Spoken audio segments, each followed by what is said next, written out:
What's going on, everybody? Soliaka here. I am sitting at the Jensen Beach Library right now, and I just got out from a Mom's Demand action. When you see the video, there's a guy that kind of wants to go off on me. Once again, some of these leftists, some of these extreme liberals, just they don't even care about what we have to say, no matter, even if we're trying to be peaceful and try to understand, they just don't care. But anyway, right now I'm just sitting out front, just kind of waiting on them to come out and let them see me wearing my NRA hat. And they all know who I am, so let them come out and let's see if we can have a reasonable debate about gun laws, because that's what we're here for. We're about here just for what they call common sense, and maybe we can get some common sense put back into them. But I'm going to keep my eye on this front door. I will keep y'all in the tune, so just stay tuned, alright, y'all? Deuces. And maybe it's just because I'm an optimist of all optimists. Maybe it's because I believe there's no point in electing a representative to Congress if I don't think that Congress is actually going to legislate.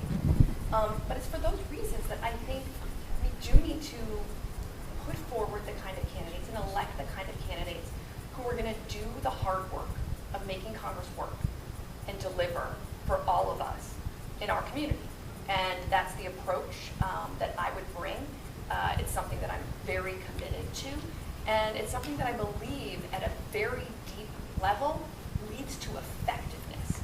And what I want to see more than anything is Congress starting to be effective again.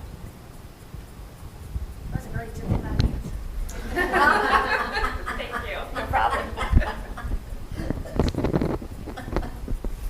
Yeah. Can you just speak a little bit more on, like, where you stand, I guess, in terms of assault weapons, and then also just like regular non-assault weapons, guns in general, like what, I guess, how, like, you know, we want to respect the Second Amendment, like how, where do we, I don't know. Is that too general of a question? I think I got where you're coming from here. Look, the Constitution has a Second Amendment that guarantees a right to bear arms. That has been affirmed by the United States Supreme Court, which has stated in its decision in Heller that there's an individual right to bear arms. But what the Constitution doesn't permit is a right to bear any arm that one might want, right? You can't have a grenade. You can't carry around a rocket launcher. There are certain limitations that we can put on the kind of weapons that individuals can purchase and possess and use for the greater security of our country and for our community. That's why I've been in support of an assault weapons ban that would not confiscate guns from current owners, but would keep weapons of war off of our streets, because we have seen in mass shooting after mass shooting certain types of weapons being used over and over again. And I think that we're past the point where we can deny that permitting access to those weapons to everyday citizens who do not need them for the purposes of self-defense or for hunting, but allowing access to those particular weapons of war actually endangers our community. So I'm looking to pass legislation that's going to keep us safe, but it's also going to, at the same time, fundamentally preserve Second Amendment rights. And that's where Mom's Demand is. I mean, that's where Heidi started at the beginning, right? We all fundamentally respect the Constitution here. We just want to see our kids and our community safe.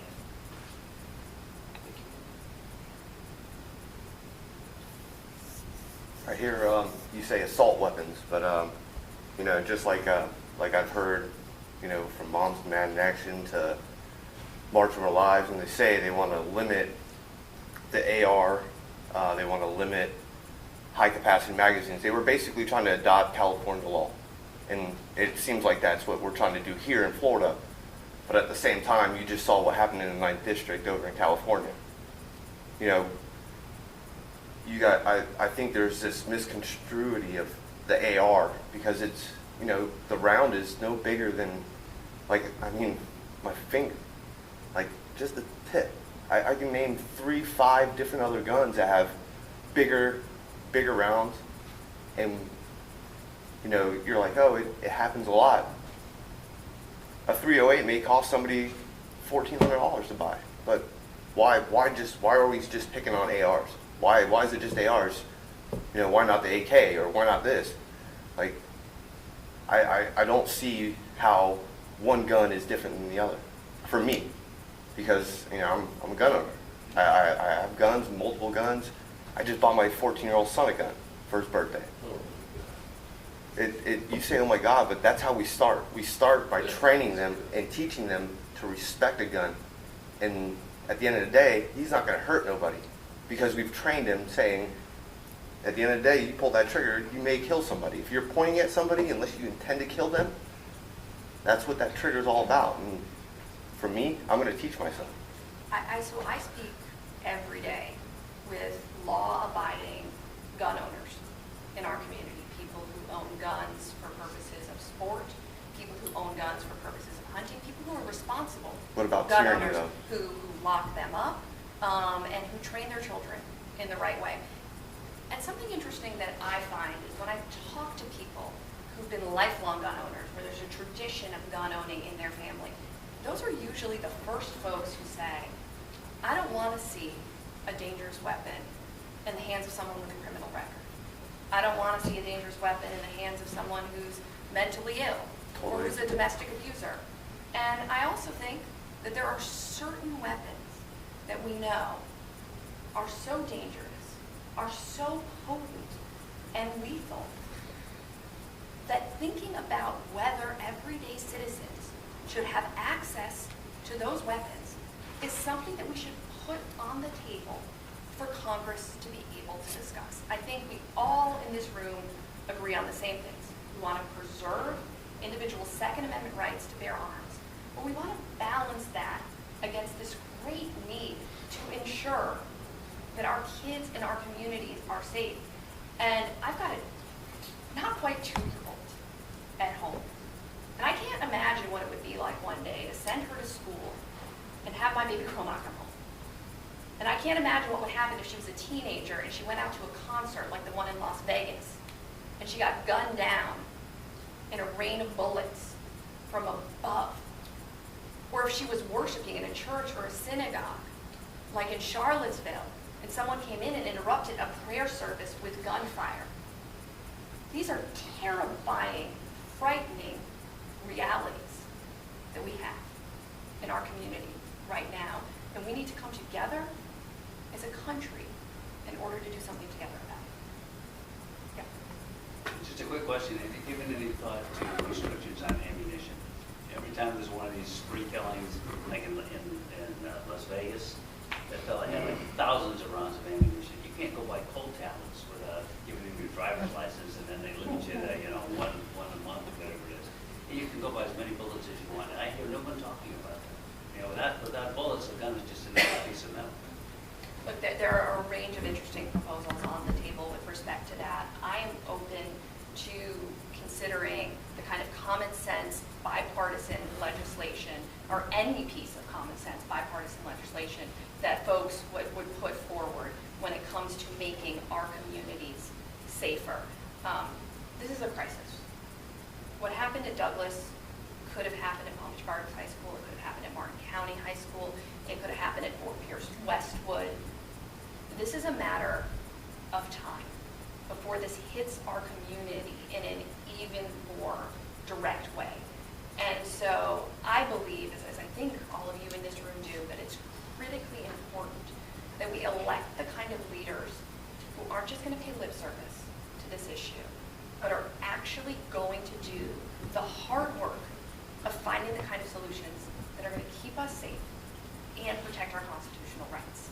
And we are just long overdue with sending people to Congress and having them do nothing and having that be an acceptable outcome. It's totally unacceptable. For me, I know this is volunteer action, but for me, a big part of why I care about common reform is an issue that affects everyone on both sides, and that's suicide and suicide by gun. And we know that people who choose to do that via firearm are much more likely to succeed in that endeavor. And there's a statistic, it's a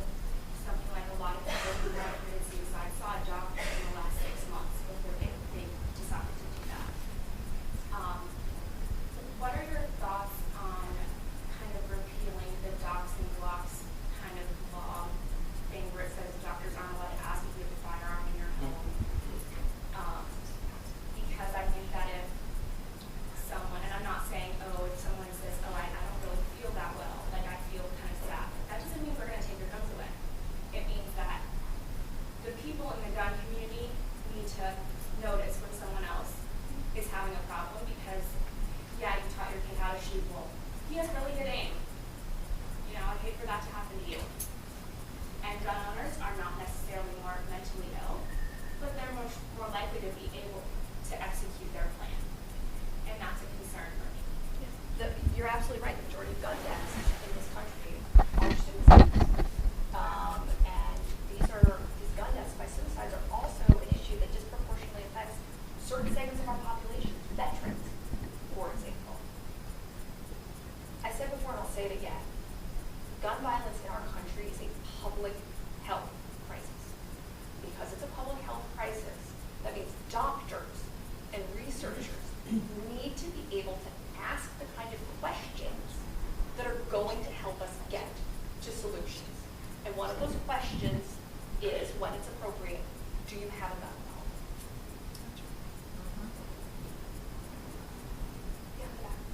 home? So in light of the Senate bill that came out and having school resource officers now in every school and requiring lifelong mental health support in the schools, how do you propose that we support that on the funding end? Because I know a lot of our schools right now, just last month, had the school board member come and talk about how expensive it was, how they're having to cut from busing in other areas.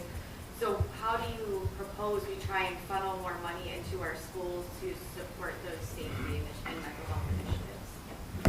So look, this is, the Senate bill you're talking about is a state Senate bill. This is an issue that's ultimately going to be addressed by the state legislature in Florida. I'm going to talk about this in a broad sense, which is, I should say, this I think is all the more reason that it's important to vote for Democrats up and down the ballot. We've got a very important gubernatorial race this year. We have a lot of important state house and state senate races. And if you want to see Tallahassee appropriate the funds that we need to actually keep our schools safe, then we better elect the kind of people who are going to appropriate those funds. Now, you can also think about what you can do at the federal level in terms of providing resources to school safety. I hate, though, looking at this just as a school safety issue. It's not just a school safety issue. It's a suicide issue. It's an issue of racial and ethnic disparity when black men of color, 10 times more likely to die of gun violence than white men. It's an issue of gender when I believe 40 women a month die at the hands of their domestic partners using a weapon against them. So we've got to broaden the aperture that we're using and the language that we're using when we're talking about this issue if we're really going to address it comprehensively. And yes, there's an issue with appropriating money, but we've also got to be looking at all of the drivers for gun violence in our society and what we can be doing to make things better across the board, in our schools, in our inner cities, in our community centers, inside people's homes, across the board.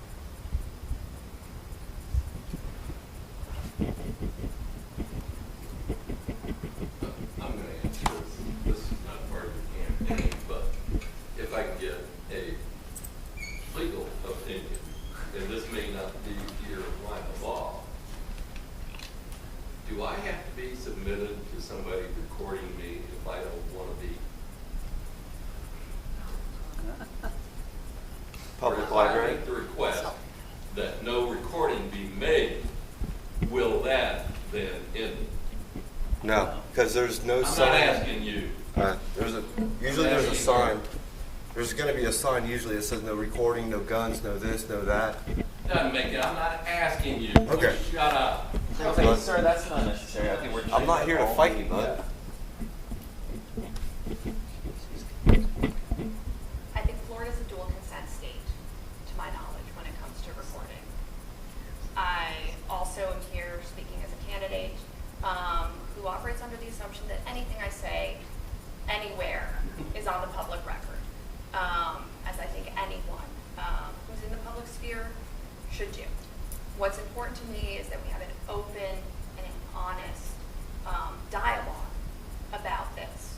I think what our friend with the camera shows is that there are a diverse range of views in our community on the issue.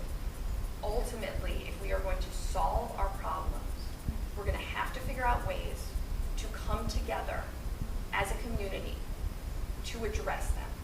Because gun violence is indiscriminate. When someone's shooting in a school, they're not asking who's an NRA member or who isn't. They're not asking where you were raised or how much money is in your bank account. This is something that is affecting each and every one of us in a random and terrible and awful way. And if we're going to make our community better, if we're going to make our country better, we have to be able to have a civil and a civic discourse about this. And we have to be able to elect people who are going to have the kind of spine it takes to then actually legislate. And I'll go back to where I started here. 96% of Americans think that we should have universal background checks. Name another issue, first of all, that 96% of Americans agree on. And then find an issue that 96% of Americans agree on that Congress has done nothing about. It's time for a change. It is time for us to do better here. So I very much thank you all for giving me the time in front of you to be here to talk to you, to answer your questions.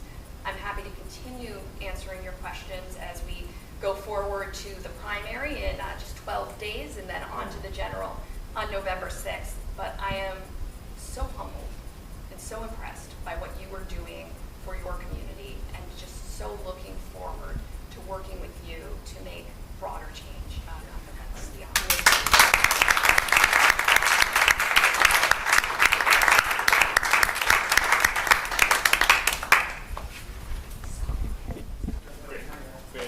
I'll take one.